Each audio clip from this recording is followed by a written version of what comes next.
Hi everyone, I have been in Missoula all day. I picked my girlfriend up from the airport, so I haven't been around to talk with the ants about their structures. Behind me on the computer is something that I'm working on for Paul. Let's see. What this is my edits to the entire idea of Wofatis, and so additions from my personal studies here at Wheaton Labs. And so here in a second I'm going to go down and see if Chris is still in the red shed. Maybe I can get an update on what he's thinking. But besides that, people are spending time on the berm shed, and hopefully they're talking to Brian about their ideas on their own Wofatis, and maybe berm shed ideas for themselves, because some folks are going to build a simple structure like a berm shed to live in for the winter. But I was told by Chris that they harvested 60 logs today, and that will be enough to complete the berm shed, they think. So let me go check with him on his Wofati, and I will or will not have more video after this. Okay, talk to you later.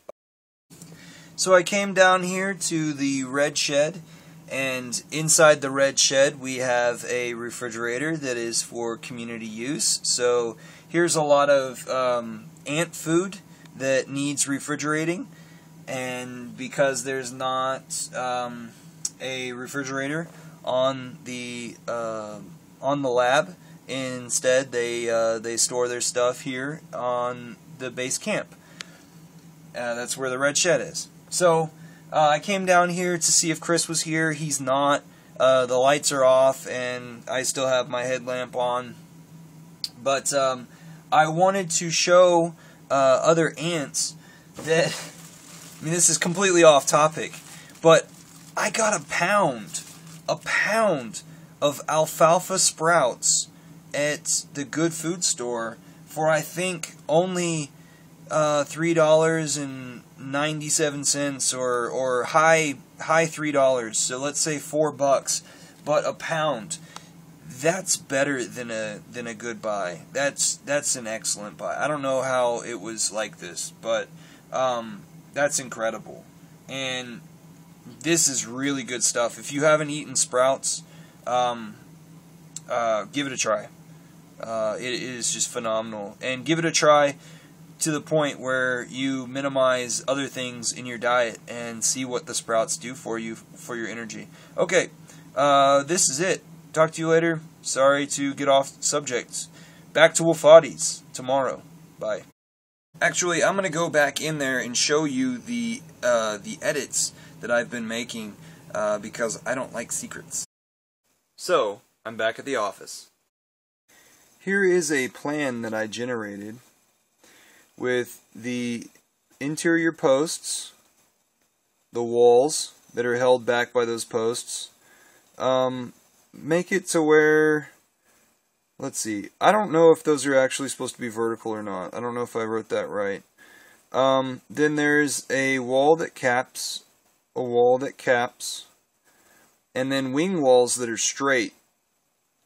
The wing walls on our Wofatis here so far are actual wing walls that come out as an angle. So I guess that's how they got the name wing.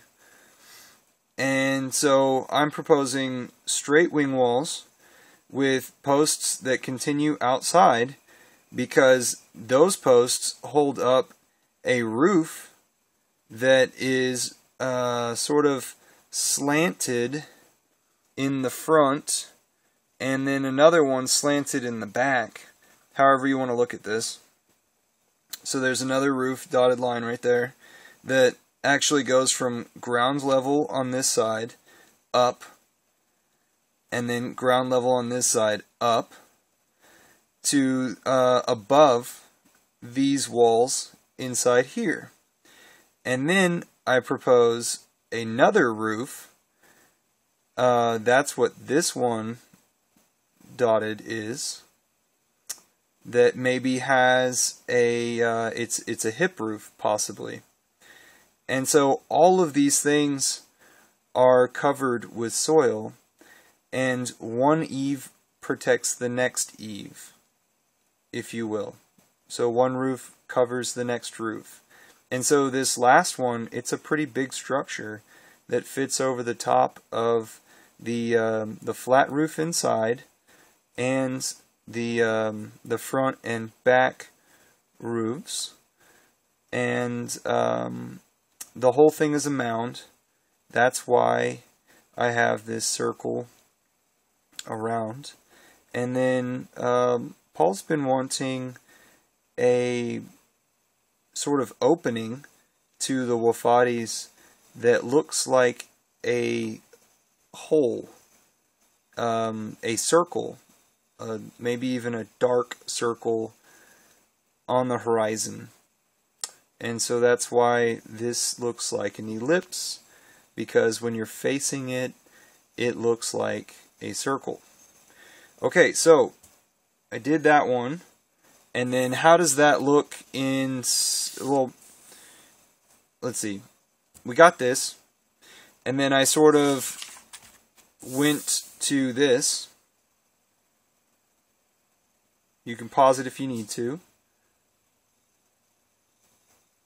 And what I like about this is that you could have it to where the capping walls are here and here, and you have more walls to create thermal inertia with the mound on this side and the mound on this side. So the masses on both sides have more contact with the interior walls.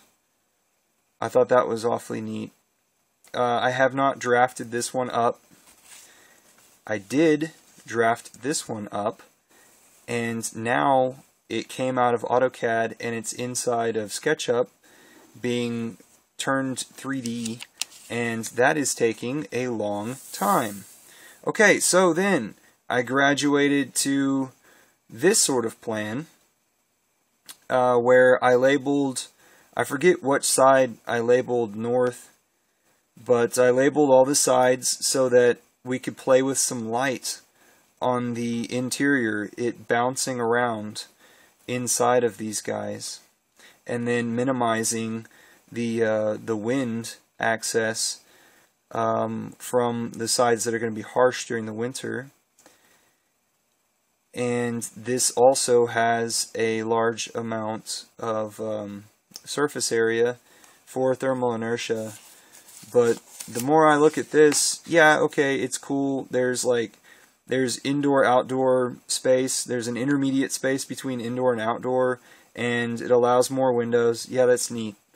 But this one's awfully neat too. And I wonder if this one was ever made. And I have questions about distances and stuff.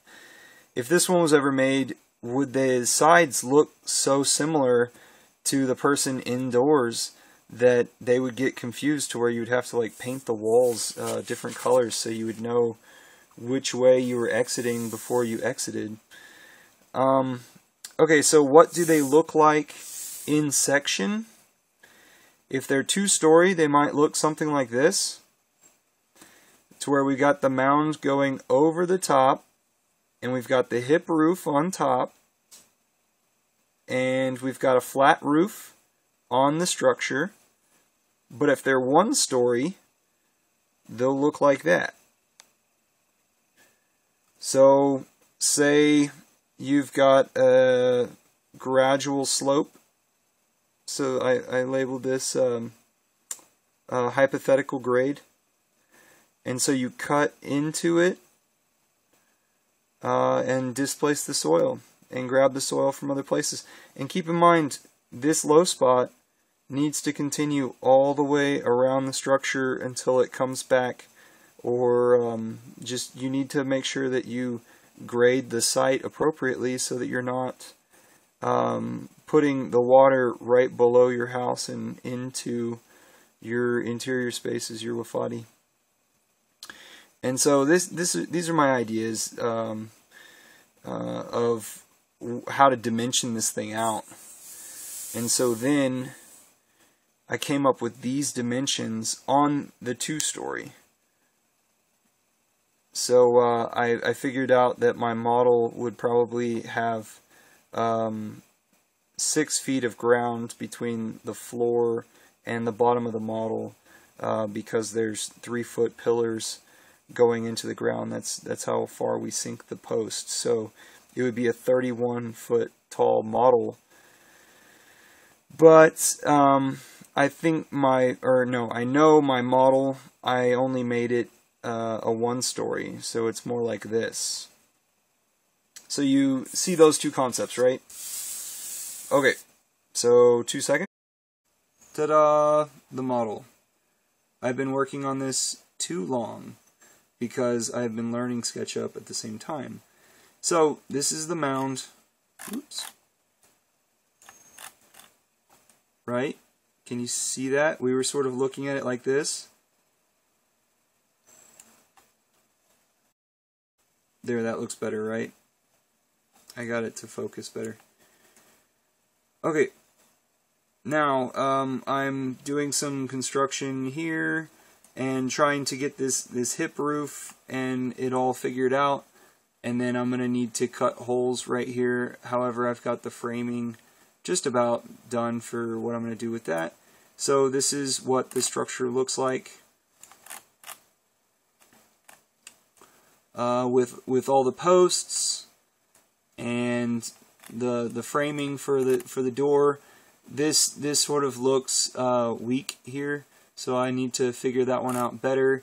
I didn't think too much about the door and the window on this wall. So there is a I wish I could use my other hand. Just okay, and we're back and just a little bit displaced.